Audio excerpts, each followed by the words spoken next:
ৰাজ্যিক চলচ্চিত্ৰ বঁটা বিতৰ্ক হয় ৰাজ্যিক চলচ্চিত্ৰ বঁটাক লৈ আৰম্ভ হৈছে এতিয়া বিতৰ্কৰ 2018 চনৰ শ্ৰেষ্ঠ নেপথ্য গায়িকাৰ বঁটাক লৈ সৃষ্টি হৈছে এই বিতৰ্কৰ 2018 চনৰ শ্ৰেষ্ঠ নেপথ্য গায়িকাৰ বাবে বাছনি কৰা হৈছিল নিজানৰ গান চলচ্চিত্ৰখনৰ নীলাতে লুকা ভাকু শীৰ্ষক গীতটি এই সংগীতটিত কণ্ঠদান কৰিছিল জুবিন গাৰ্গ আৰু ৰূপজ্যোতি দেৱীয়ে কিন্তু বঁটাৰ বাবে জুৰি মেম্বাৰে উল্লেখ কৰিলে নাহিদ আফ্ৰিনৰ নাম আৰু সেই মৰ্মে নাহিদ আফ্ৰিনৰ লগত যোগাযোগ কৰা হ'ল 13 মাৰ্চত শ্ৰীমন্ত শংকৰদেৱ কলাক্ষেত্ৰত অনুষ্ঠিত ৰাজ্যিক চলচ্চিত্ৰ বঁটা প্ৰদান অনুষ্ঠানত নাহিদ আফ্ৰিনে বঁটা গ্ৰহণ কৰে কিন্তু বঁটা গ্ৰহণৰ মুহূৰ্তত মঞ্চৰ স্ক্ৰীনত চলোৱা হৈছিল নীলাতে লুকা ভাকু শীৰ্ষক গীতটি তাৰ পিছতে সৃষ্টি হয় বিতৰ্কৰ জুৰিয়ে যদি নীলাতে লুকা ভাকু শীৰ্ষক গীতটিত কণ্ঠদান কৰা নেপথ্য গায়িকাক শ্ৰেষ্ঠত্বৰ বাবে বিবেচনা কৰিছিল তেনেহলে বঁটাটো পাব লাগিছিল ৰূপজ্যোতি দেৱীয়ে কিন্তু বঁটাটোৰ বাবে জুৰিয়ে নাম উল্লেখ কৰে নাহিদ আফ্ৰিনৰ আৰু সেই মৰ্মে বঁটাটো নাহিদ আফ্ৰিনকে প্ৰদান কৰা হয় বঁটা প্ৰদান কমিটিৰ এই খেলিমেলিৰ বাবে ৰাজ্যজুৰি সৃষ্টি হৈছে এতিয়া তীব্ৰ বিতৰ্কৰ ছ'চিয়েল মিডিয়াত সৰব হৈ পৰিছে সাংস্কৃতিক ক্ষেত্ৰৰে জড়িত সকলো লোক কাৰ ভুলৰ বাবে কাৰ দায়িত্ব জ্ঞানহীনতাৰ বাবে এনেকুৱা এটা ডাঙৰ ভুল এটা ডাঙৰ বিতৰ্কৰ সূচনা হ'ল ৰাজ্যিক চলচ্চিত্ৰ বঁটা প্ৰদান অনুষ্ঠানত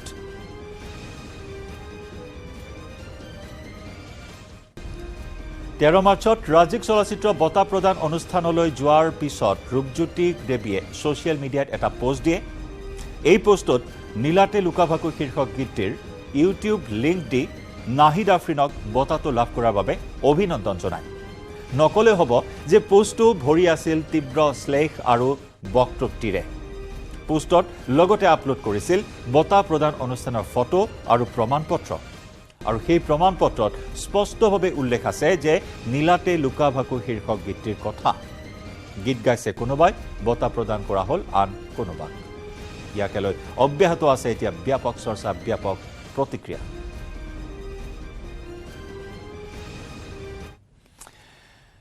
নিজানৰ গান চলচ্চিত্ৰৰ সংগীত পৰিচালনা কৰিছিল সংগীত পৰিচালক যতীন শৰ্মাই বঁটা প্ৰদান সম্পন্ন হৈ যোৱাৰ পিছত এই বিষয়টো লৈ নিজৰ বক্তব্য ছ'চিয়েল মিডিয়াত আপলোড কৰিছে সংগীত পৰিচালকগৰাকীয়ে যতীন শৰ্মাই নীলাতে লুকা ভাকু শীৰ্ষক গীতটিৰ বাবে নাহিদ আফ্ৰিনে বঁটা গ্ৰহণ কৰাৰ বাবে কণ্ঠশিল্পীগৰাকীক কটু সমালোচনা কৰে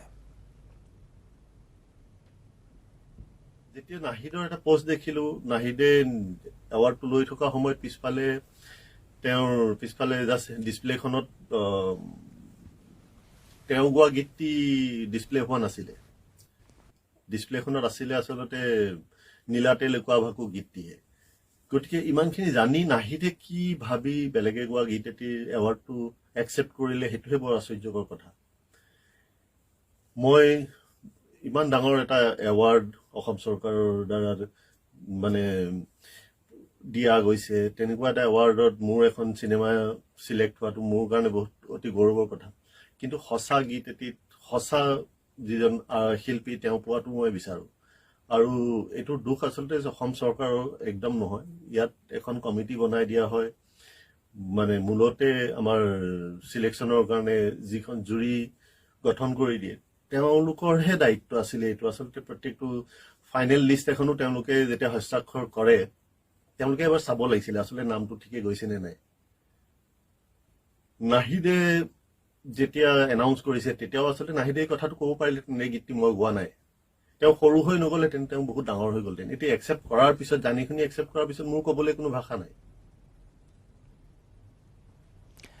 নীলাতে লুকা ভাকু শীৰ্ষক গীতটিৰ বাবে 2018 চনৰ শ্ৰেষ্ঠ নেপথ্য গায়িকাৰ বঁটা গ্ৰহণ কৰাৰ বাবে ইতিমধ্যে ছ'চিয়েল মিডিয়াত ভৰি পৰে তীব্ৰ সমালোচনাৰে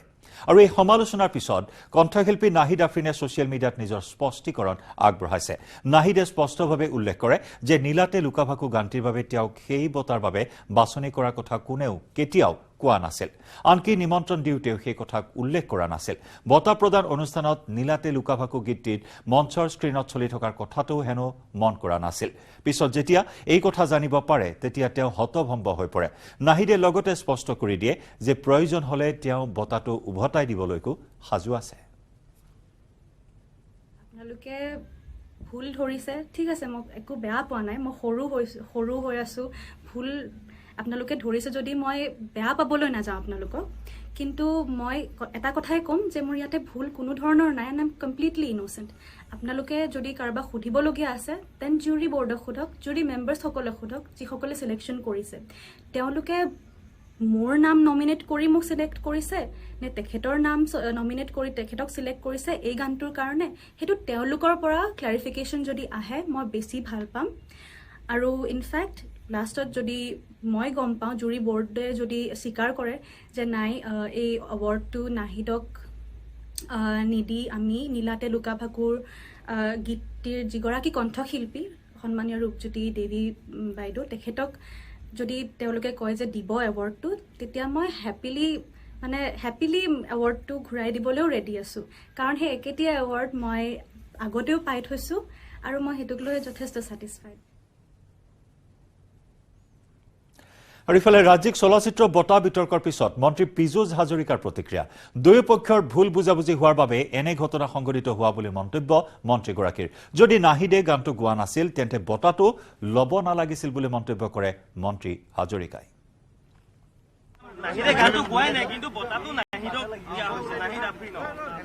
মই ইমান ডিটেইলছত নাজানো অলপ সেইটো এটা ভুল হৈছে বুলিয়ে ক'ম আৰু যদি গান গোৱা নাছিলে নাহিদ আফ্ৰিন ডাঙৰীয়ানীও অলপ আগুৱাই গৈ বঁটাটো ল'ব লগা নালাগিছিল দুই পক্ষৰে অলপ ভুল বুজাবুজি হোৱা যেন মোৰ অনুভৱ হয় ইমান ভুল কিয় হৈ আছে চৰকাৰ সেৱা পৰীক্ষা পাওঁতে ভুল হয় কেতিয়াবা এইটোতো একচুৱেলি মই এতিয়া কালৈকে ক'ম জুৰিৰ সদস্যসকলক ক'ম নে চৰকাৰক ক'ম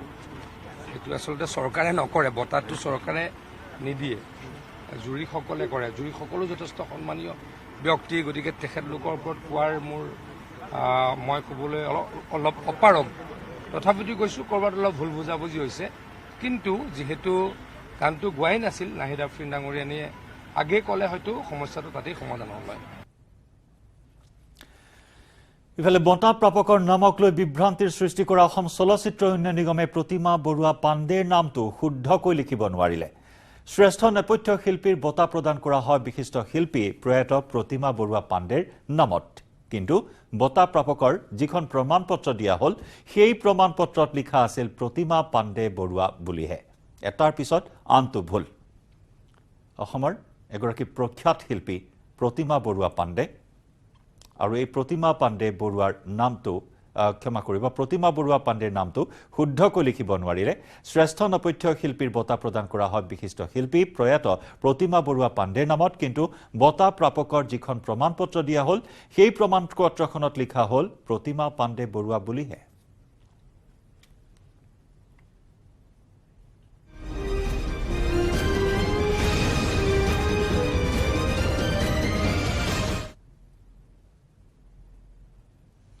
খবৰধাৰা অব্যাহত ৰাখিম দ্য মৰ্নিং শ্ব'ত পুনৰ সময় হ'ল আন এটি চমু বাণিজ্যিক বিৰতি কেৱল ষ্ট্ৰং নহয় মাইথান ষ্ট্ৰং মাইথান ষ্টীল নিৰ্মাণৰ মানদণ্ড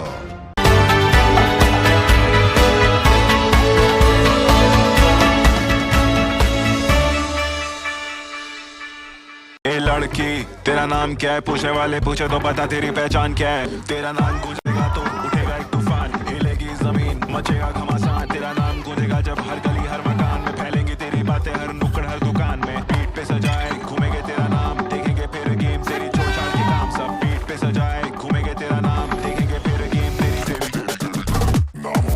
ये है शुरुआत तेरी अब हर जुबान पे होगी बात तेरी देखिए पहला टाटा वुमेन्स प्रीमियर लीग 4 मार्च से जियो सिनेमा पर बिल्कुल फ्री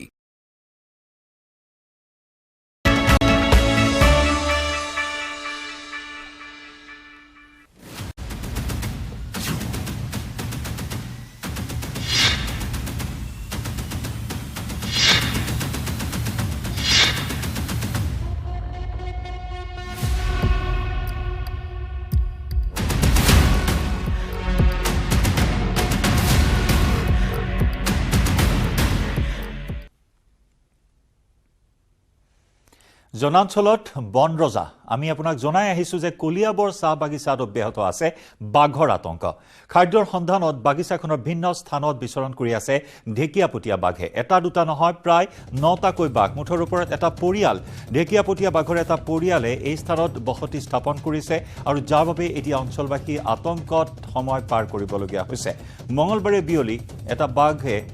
শিকাৰ কৰা লক্ষ্যৰে বাগিচাত চৰি ফুৰা গৰুৰ জাক এটা খেদি খেদি নাম কামাখ্যা গাঁৱত প্ৰৱেশ কৰিছিল আমি এই খবৰ আপোনাক জনাম এই মুহূৰ্তত আমি যাব লাগিব বিধানসভালৈ বিধানসভাৰ পৰা পোনপটীয়া সম্প্ৰচাৰ যে মই কাবাক লিখি দিছো এই গানটো মই গাইছো মই জুৰিক লিখি দিছো গানটো মই গাইছো জুৰিয়ে কেনেকৈ গম পাব যে মই গোৱা নাই বেলেগে গাইছে মই এইখন আপোনালোকৰ চহীটো মই ধৰিব পৰা নাই কিন্তু এইখনটো ৰেকৰ্ডত থকা বস্তু এখন এই ফৰ্মখন জুৰিক গতাই দিয়া হৈছিলে ছাবমিট কৰা হৈছিলে তাতে লেখা হৈছিলে যে চিনেমাখনৰ গান কোনে কোনে গাইছিলে male playback singer Zubeen Garg ডাঙৰীয়া আৰু অংগৰাগ পাপন মহন্ত ডাঙৰীয়া female playback singer Nahid Afreen ডাঙৰীয়ানী গতিকে গানটো শুনি সেই গানটো বেষ্ট চিলেক্ট হৈছে গতিকে এতিয়া জুৰিয়ে কালৈকে চিঠিখন পঠাব জুৰিয়ে কালৈকে ফোনটো কৰিব যোনে ছাবমিট কৰিছে তেওঁলোকে এইটো ভুল কৰিছে এনেকৈ হ'ব নালাগিছিল এইটো জুৰিৰ বা চৰকাৰৰ কোনো ভুল হোৱাৰ প্ৰশ্নই উঠিব নোৱাৰে প্ৰডিউচাৰ ডিৰেক্টৰৰ ফালৰ পৰা আহিছিল কেনেকৈ মই আপোনালোকক আকৌ কৈছোঁ চাওক যেতিয়া প্ৰেছ মিট হৈছিলে তেতিয়া প্ৰডিউচাৰ ডাইৰেক্টৰ বা গায়িকাগৰাকীয়ে ক'ব লাগিছিল এইটো গান মই গোৱা নাই এইটো গান নাহিদ আফ্ৰিনে গোৱা নাই নাহিদ আফ্ৰিন আমাৰ ভণ্টি হয় সৰু ছোৱালী তেখেতৰ ওপৰত মোৰ ক'ব বেয়া লাগে কিন্তু মই যুক্তিৰ খাতিৰতহে কৈছোঁ তেখেতলোকে ক'ব লাগিছিল যে এই গানটো মই গোৱা নাই এই গানটো বেলেগ এগৰাকী ফিমেল ছিংগাৰেহে গাইছে তেতিয়া কথাটো তল পৰি গ'ল হয় জুৰিয়ে মাতটো কেনেকৈ ভেৰিফাই কৰিব কওকচোন মাতটো কেনেকৈ ভেৰিফাই কৰিব মহিলাৰ মাতটোতো একেই হয় ন জুৰিয়ে মাতটো কেনেকৈ ভেৰিফাই কৰিব আপোনাৰ মাত নে পংকজ শৰ্মাৰ মাতটো কেনেকৈ ভেৰিফাই কৰিব লেখা আছে এগৰাকী চাওক য়েছ প্ৰডিউচাৰ ডাইৰেক্টৰে এইখন ছাবমিট কৰিছিল তাত লেখা আছিলে অকল নাহিদ আফ্ৰিন ডাঙৰীয়ানীয়ে চিনেমাখনত গান গোৱা বুলি এতিয়া কেনেকৈ জুৰিয়ে সেইটো ডিফাইন কৰিব এইটো কাৰ মাত এইটো হ'লেতো ফৰেঞ্চিক লেবৰেটৰীলৈকে যাব লাগিব আৰু যেতিয়া এনাউন্স হৈছিল তেতিয়া তেখেতলোকে ক'ব পাৰিলে হয় যে এই গানটো মই গোৱা নাই বা এই গানটো এখেতে গোৱা নাই সেইটো ক'ব পাৰিলে হয় গতিকে মই এই ক্ষেত্ৰত চৰকাৰৰ কিবা ভুল আছে বুলি বা জুৰিৰ কিবা ভুল আছে বুলি মই নামানো বঁটাটো ঘূৰাই দিব লাগে নিয়মমতে বঁটাটো তেখেতে ঘূৰাই দিব লাগে মই আকৌ কৈছোঁ নাহিদ আফ্ৰিন ডাঙৰীয়ানী এগৰাকী সৰু ছোৱালী তেখেতৰ ওপৰত মই ক'বলৈ বেয়া পাইছোঁ তথাপিতো আপোনালোকে যিহেতু সুধিছে বা আপোনালোকে যিহেতু প্ৰশ্নৰ অৱতাৰণা কৰিছে মই তাৰ কাৰণে ক'বলৈ বাধ্য হৈছোঁ চাওক হয় আপুনি ভাল কথা এটা কৈছে সাৱধান হ'ব লাগিব যাতে কোনোৱে এনেকৈ ভুল দিব নোৱাৰে কোনোৱে ভুল দিব নোৱাৰে কিন্তু ভুল কোনে কৰিছে আপোনালোকে এইটো বিচাৰ কৰি চোৱা উচিত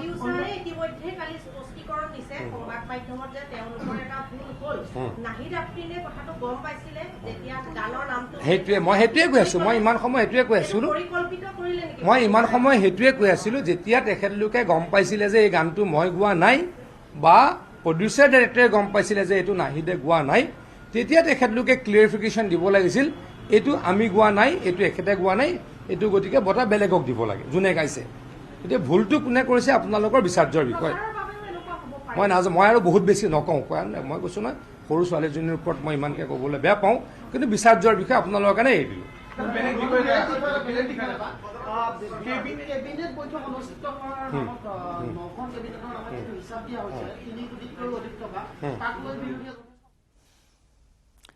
সেয়া বিধানসভাৰ পৰা মন্ত্ৰী পীযুষ হাজৰিকা ৰাজ্যিক চলচ্চিত্ৰ বঁটা বিতৰ্ক সন্দৰ্ভত প্ৰতিক্ৰিয়া প্ৰকাশ কৰিছে আৰু নাহিদ আফ্ৰিনকে এক প্ৰকাৰ দোষাৰোপ কৰি চৰকাৰী পক্ষক যেন এক প্ৰকাৰ ক্লিন চিট প্ৰদান কৰিছে মন্ত্ৰী পীযুষ হাজৰিকাই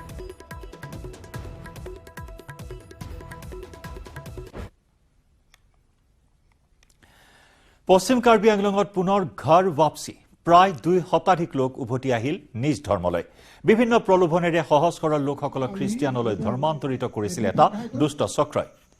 হিন্দু ধৰ্মৰ লগতে থলুৱা ভাষা কৃষ্টি সংস্কৃতিলৈ ভাবুকি কঢ়িয়াই আনিছে এটা দুষ্ট চক্ৰই বিশেষকৈ কৃষিজীৱী তিৱা আৰু কাৰ্বি জনজাতীয় লোকসকলক প্ৰলোভনৰ জালত বন্দী কৰি খ্ৰীষ্টিয়ান ধৰ্মলৈ ধৰ্মান্তৰিত কৰাত উঠি পৰি লাগিছে এটা দুষ্ট চক্ৰ শেহতীয়াকৈ এই ক্ষেত্ৰত কঠোৰ হৈছে সদৌ হিন্দু ধৰ্ম সুৰক্ষা সমিতি পূৰ্বে প্ৰলোভনৰ জালত পৰি ধৰ্মান্তৰিত হোৱা লোকসকলক পুনৰ নিজ ধৰ্মলৈ উভতাই অনাৰ প্ৰয়াস চলাইছে সংগঠনটোৱে পশ্চিম কাৰ্বি আংলঙৰ 20টা পৰিয়ালৰ প্ৰায় 200 গৰাকী সদস্যক উদ্ধাৰ কৰা হয় নিজ ধৰ্মলৈ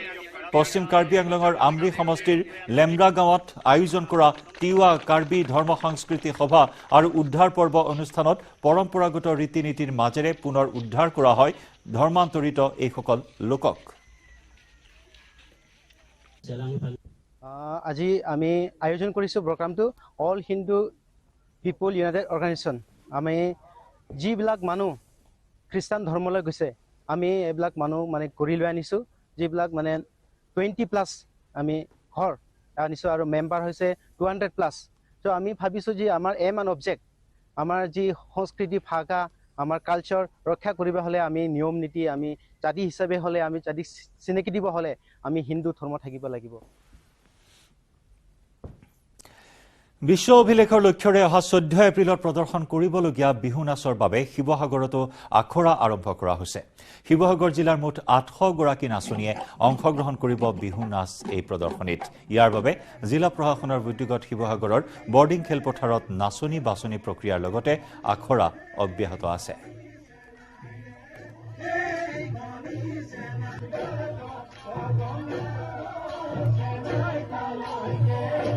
আগবঢ়াম শিৱসাগৰৰ পৰা আমাৰ সাংবাদিক প্ৰদীপ গগৈৰ ৰিপৰ্ট হয় অসম চৰকাৰৰ উদ্যোগত অহা 14 এপ্ৰিলত গিনিজ বুক অফ ৱৰ্ল্ড ৰেকৰ্ডছত নাম অন্তৰ্ভুক্ত কৰিবৰ বাবে যি প্ৰচেষ্টা চলোৱা হৈছে সেই তাৰে এটা অংশস্বৰূপে শিৱসাগৰ বৰ্ডিং খেলপথাৰতো বাছনি প্ৰক্ৰিয়া চলি আছে মই দেখুৱাইছোঁ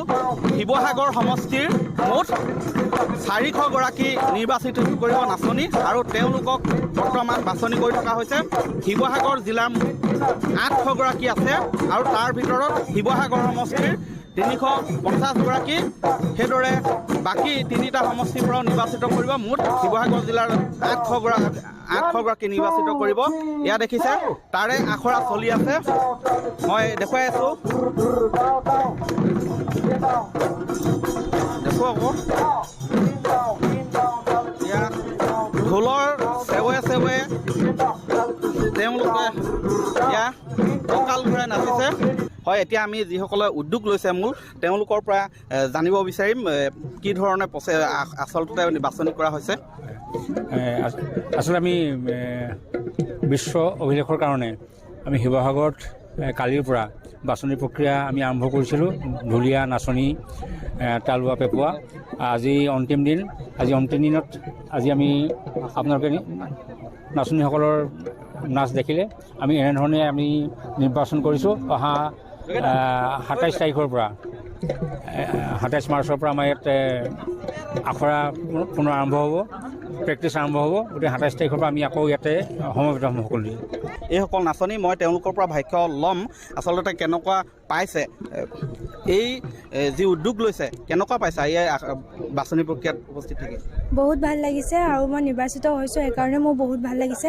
আহিও বহুত ভাল লাগিছে কালি হৈছে গম নাপালোঁ আজি আহি চিলেকশ্যন হৈছে কাৰণে বহুত ভাল লাগিছে চিলেকশ্যন হৈছে ক'ৰ পৰা আহিছা তুমি চেঙেলিবাৰীৰ পৰা বেতবাৰী চেঙেলিবাৰীৰ পৰা হয় শুভেচ্ছা থাকিলে ভালকৈ আখৰা কৰা হয় এইসকল বৰ্তমান বাছনি কৰিছে মই পুনৰ দেখুৱাইছোঁ এইসকল নাচনীয়ে অহা 14 এপ্ৰিলত তেওঁলোকে অংশগ্ৰহণ কৰিব যি গুৱাহাটীত যি গিনিজ বুক অফ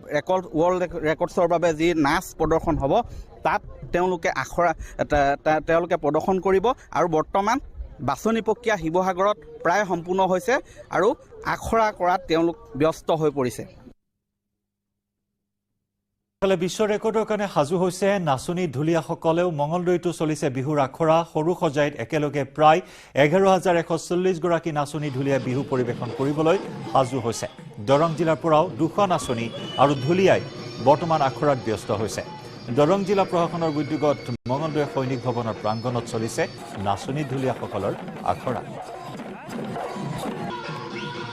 আগবঢ়াইছে মঙলদৈৰ পৰা আমাৰ সাংবাদিক নৱজ্যোতি মহন্তৰ ৰিপৰ্ট। নিশ্চয়কৈ গুৱাহাটীৰ সৰুসজ্জাত প্ৰধানমন্ত্ৰীৰ উপস্থিতিত প্ৰায় 12,000 নাচনী ঢুলীয়া একেলগে বিহু পৰিৱেশন কৰিবৰ কাৰণে সাজু হোৱাৰ সময়তেই দৰং জিলাৰ পৰা প্ৰায় 2 শতাধিক নাচনী ঢুলীয়া সাজু কৰি তোলা হৈছে। আৰু বিশেষকৈ আজি দেখিবলৈ পোৱা গৈছে মঙলদৈ যি সৈনিক ভৱনৰ সন্মুখত আখৰা কৰিছে নাচনী ঢুলীয়াসকলে। কৰ্মচাৰী দেখুৱাইছে এয়া মঙলদৈৰ দৃশ্য আৰু মঙলদৈত এই ধৰণে নাচনীসকলে তেওঁলোকে আখৰাত ভাগ লৈছে। আৰু আজিৰ এই আখৰাত পৰাই চিলেকশ্যন কৰা হ'ব নাচনী ঢুলীয়াসকলে, যিসকল নাচনীয়ে অৰ্থাৎ সৰু সজ্জাত গৈ বিহু পৰিৱেশন কৰিব। অৰ্থাৎ যি বিশ্ব ৰেকৰ্ডৰ কাৰণে যি প্ৰধানমন্ত্ৰীৰ উপস্থিত যি ধৰণৰ বিশাল আয়োজন চলাইছে অসম চৰকাৰে, এই আয়োজনত ভাগ ল'ব এইসকল নাচনী ঢুলীয়াই। আমি কথা পাতিম, নাচনীসকল আছে লগতে আয়োজকসকল আছে, আমি কথা পাতি আছোঁ। বাইদেউ অকণমান তেনেকৈ আহিব। বাইদেউ, দেখিছোঁ যে আজি বৃহৎ আয়োজন আৰু দৰঙৰ পৰাই প্ৰায় 2 শতাধিক ঢুলীয়া নাচনী যাব, কি ধৰণে সাজু কৰিছে? হয়, উখল মাখল পৰিৱেশ সঁচাকৈ। এইটো আমাৰ যিটো আমাৰ 14 এপ্ৰিলত অনুষ্ঠিত হ'ব 10,000 নাচনী ঢুলীয়া পেঁপা গগনা গোটেইখিনি লৈ। ইয়াতে আমাৰ দৰং ডিষ্ট্ৰিক্টৰ পৰা 200 গৰাকী আমি সাজু কৰিব লগা হৈছে। ইয়াৰে আমি 140 গৰাকী নাচনী আৰু 60 গৰাকী আমি গোটেই আমাৰ যিখিনি ইনষ্ট্ৰুমেণ্ট আছে ঢোল, তাল, পেঁপা, টকা, গগনা তেখেতসকলক সাজু কৰিব লগা হৈছে। সঁচাকৈ উখল মাখল পৰিৱেশ। আৰু আজি এইটো প্ৰগ্ৰেমৰ কাৰণে আচলতে আমি আমাৰ অসমৰ মুখ্যমন্ত্ৰী ডাঙৰীয়া ডক্টৰ হিমন্ত বিশ্ব শৰ্মাদেৱক ধন্যবাদ জ্ঞাপন কৰিব লাগিব। সেয়েহে দৰং ডিষ্ট্ৰিক্টৰ হৈ আৰু গোটেই অসমবাসীৰ ৰাইজৰ ইয়াৰ আগতে সময় হ'ল দ্য মৰ্ণিং শ্ব'ৰ পৰা বিদায় লোৱাৰ। নমস্কাৰ।